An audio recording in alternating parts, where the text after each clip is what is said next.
नमस्कार, मैं मनीष स्वागत करता हूं आपको अपने इस यूट्यूब चैनल पे।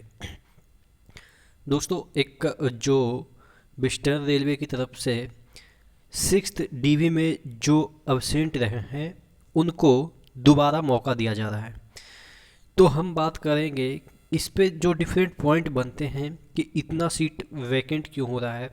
ऊपर से जब जो लोग ज्वाइन कर रहे हैं वो इतना धड़ल्ले से नौकरी क्यों छोड़ रहे हैं, और बहुत सारे फैक्टर आपको समझने की ज़रूरत है। अगर आपके जो पेट होता है यानी कि फिजिकल इफ़िशियंसी टेस्ट आपने 2018 के ग्रुप डी में पास कर रखा है, तो ये लगभग श्योर मानिए कि आपका चांसेस लगभग 95% एवब है कि आपको कभी भी डीवी के लिए बुलाया जा सकता है। वो अलग बात है कि हर एक जोन में थोड़ा सा डिफरेंट डिफरेंट होता है। जिस तरीके से अभी सिक्स्थ डीबी में आप देखेंगे कि 50% लोग अब्सेंट हैं, और इसके पीछे का क्या कारण है, तमाम चीज़ों पे हम डिस्कस करेंगे। एक एक चीज़ समझने की कोशिश कीजिएगा। मैं अपने प्रैक्टिकल लाइफ से इसको रिलेट करूँगा। प्रैक्टिकल लाइफ बोले तो हम लोग इसी में ज्वाइन किए हैं, तो प्रैक्टिकली हम लोग क्या देख रहे हैं अंदर आने के बाद वो चीज़ें आपको और भी थोड़ा सा कॉन्फिडेंस देगी अगर आप पेड क्वालिफाइड है। तो तमाम चीज़ों को हम डिस्कस करेंगे। इससे पहले वीडियो शुरू हो मैं आपको बता दूं कि अभी वैलेंटाइन वीक का सेल चल रहा है, जिसके तहत 399 रुपये वाला टेक्स्ट बुक का पास है वो 360 कर दिया गया है। अगर आप coupon code ER Manish use करते हैं तो 39 रुपये का डिस्काउंट मिल जाएगा। तो यहाँ पे आप देख सकते हैं प्रिपरेशन से प्यार, ठीक है। अब उस प्यार की ओर ना जाके थोड़ा सा प्रिपरेशन से प्यार कर लीजिए तो बेटर होगा। जितने भी आप एग्ज़ाम देते हैं इंडिया के तमाम एग्ज़ाम का मॉक टेस्ट यहाँ पे सिर्फ और सिर्फ 360 रुपया में लगा सकते हैं। तो इधर का वैलेंटाइन मनाइए, तो हो सकता है आपका कुछ फ़ायदा भी हो जाए। तो नीचे डिस्क्रिप्शन बॉक्स में लिंक चेक कर लीजिएगा, दिया हुआ है। तो हम बात कर रहे थे ये वाला जो नोटिस है।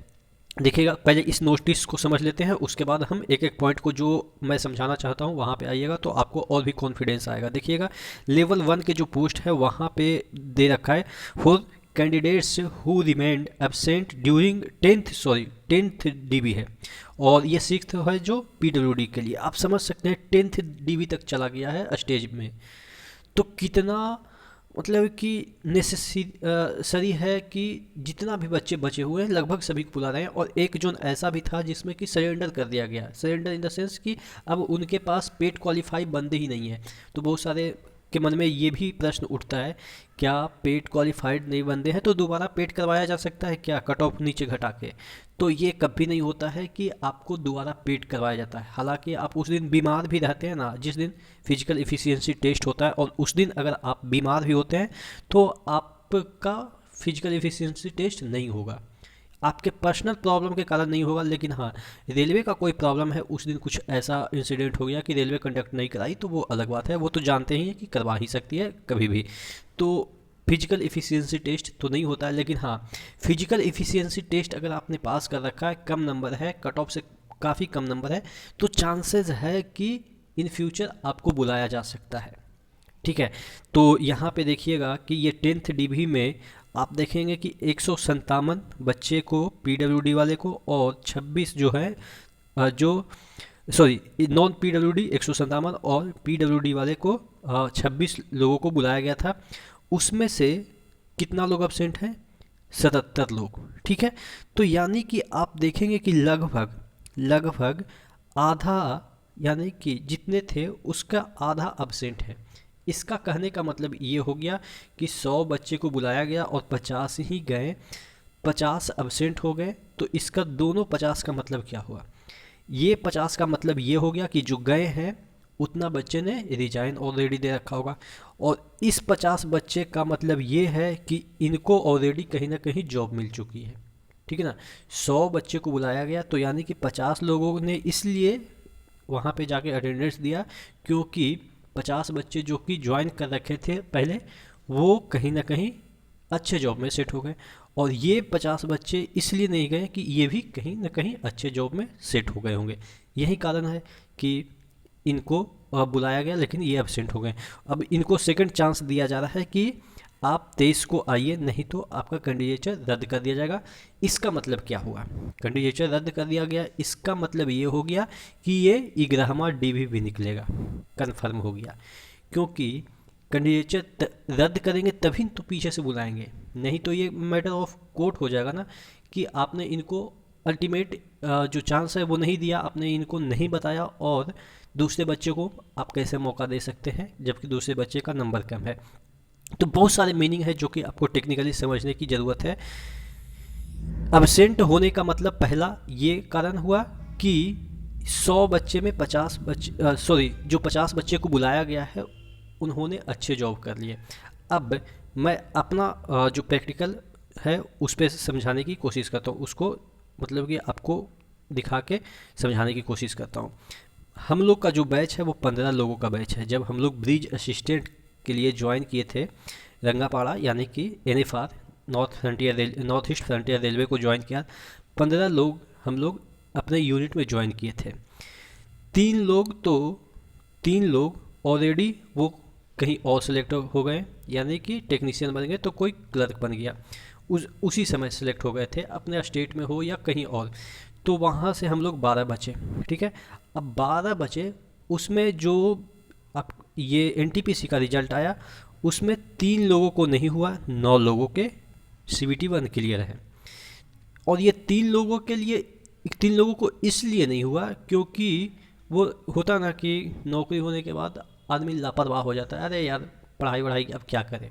तो इस वजह से इन 3 लोग का, मुझे जहाँ तक लगता है कि पढ़ाई पे सिंसियर नहीं रहे, उनको लगा कि चलो यार, एक होता ना कि कुछ मिलने लगता है तो थोड़ा सा दिमाग भटक जाता है, दिमाग भटक गया था, इस वजह से इनका क्लियर नहीं हुआ। मैं मानता हूँ वो अलग बात है कि हो सकता है इनका पर्सनल प्रॉब्लम हो, पर्सनल रीजन हो, तो वो तो मैं नहीं बता पाऊँगा, लेकिन ऐसा एक साथ में रहने से पता चलता है। अब 9 लोगों का कहीं सिलेक्शन हुआ है CBT 1 में, तो ऑब्वियस है कि CBT 2 में भी इनमें से बहुत सारे लोगों का होगा। हम अपनी बात करें, हम अपनी बैच की, तो यानी कि जो सिलेक्शन लेते हैं वो ऐसा नहीं है कि ग्रुप डी में टिक जाते हैं, वो आगे बढ़ने की कोशिश करते हैं, जिसकी वजह से सीटें खाली चली जाती है और जो स्टैंड बाई लिस्ट में रहते हैं उनका श्योर होता चला जाता है।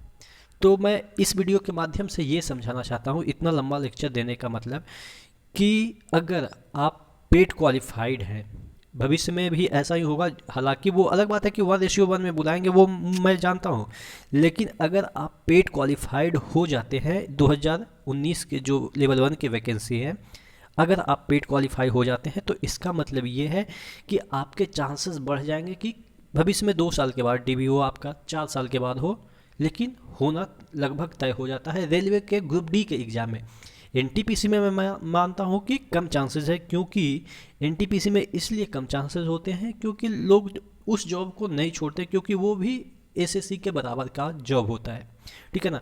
और इवन बराबर क्या ऊपर भी मान सकते हो, क्योंकि इसमें प्रमोशन के जो चांसेस होते हैं ना वो काफ़ी होते हैं रेलवे में।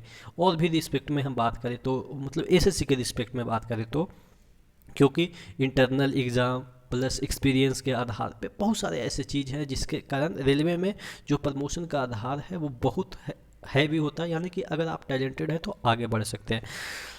तो मेन मेरा उद्देश्य इसको ये बताने का था कि आप मेहनत करते रहिए, और जिनका अभी भी स्टैंड बाई लिस्ट में नाम है वो थोड़ा सा पेशेंस रखिए, कभी ना कभी क्लियर होगा। जैसे एक जोन ने सरेंडर कर दिया कि हमने जितने भी पेड क्वालिफाइड बंदे हैं सभी को ले लिया, अब कोई मेरे पास सीट खाली है लेकिन बच्चे ही नहीं बचे हैं, यानी कि बच्चे हैं ही नहीं। हालांकि आपको भी मैंने आपको शुरुआत में ही बताया कि नहीं है, तो इसका मतलब ये नहीं कि दोबारा पेड वो करवाएं, ऐसा नहीं होता है। तो और भी जो जोन है जिनमें 1-2 नंबर से अटक रहे हैं आप लोग, बहुत सारे कॉल आते हैं कि सर अभी इतना नंबर से हमारा बचा हुआ है, क्या DB का चांसेस है, सेकंड आएगा, थर्ड आएगा, फिफ्थ आएगा, 10th आएगा, 11th आएगा, क्या आएगा कि नहीं आएगा। तो आप यकीन मानो, क्योंकि ग्रुप डी में जो शुरुआती में बच्चे सिलेक्ट हो गए ना, वो मैं समझता हूँ कि काफ़ी टैलेंटेड थे, क्योंकि मेरा ही बैच का, मैं अपना ही बैच का अजम्पशन ले लेता हूँ, काफ़ी अच्छे खासे टैलेंटेड हैं। और मुझे लग रहा है कि CBT 2 में जो ये 9 में आप समझ रहे होगा ना, मैं बड़ाई नहीं करता हूँ कि तकरीबन 7+ ही आपके रिजल्ट आएंगे, ऐसा मुझे लगता है अपने बैच का मैं जो देखता हूँ। देखते हैं क्या होता है, लेकिन हाँ आपको यही बताएंगे कि आप थोड़ा सा पॉजिटिव माइंड से प्रिपरेशन कीजिए और निगेटिविटी से दूर रहिए, क्योंकि देखिए अल्टीमेट गलत भी कुछ होता है तो पॉजिटिव चीज़ें क्या होती है ना, उसको ओवरकम कर देती है। तो नेक्स्ट वीडियो मिलते हैं। कोई कमेंट क्वेरी है तो नीचे कमेंट बॉक्स में कमेंट कीजिएगा। नेक्स्ट वीडियो मिलते हैं, तब तक के लिए धन्यवाद।